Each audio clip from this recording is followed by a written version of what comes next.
Hello, this is my video on the week on discussion number one. I'll be talking about the boarding schools excerpt.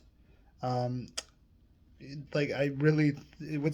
was interesting all the history of how it escalated from the early attempts to try and educate indigenous children, like educate, of course, but then deciding that like 5 hours like wasn't enough. They were still too inundated in their own culture, and then in fact using prisoners and like taking them all the way to Florida, and then using that as an opportunity to be like a testing ground uh, for in the supposed like assimilation into the white society, which then led to like certain like which then led to other students, then led to even more schools, even more students, and it just eventually snowballed into these big institutions.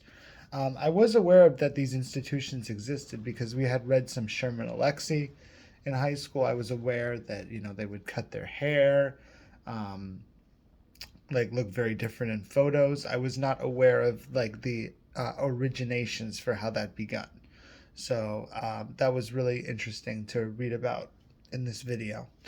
Um, I would three things that I wish people in my community would know, is like historically hair and expression and clothes, oppressing those things, which I feel like still happens in certain schools. Not very much in my school. In my own school, they allow students to very much express themselves however they want. But that has historically been part of oppression of groups like indigenous children. Another thing that people should remember is that like photos can be manipulative, right? So they talked about how, hey, look, they even wanted that one person, I think it was Pratt, was supposed to find the indigenous children before they even get to the school, so they can find a photo of them in their most quote unquote savage state before taking them all the way over and then comparing it to like the civilized state.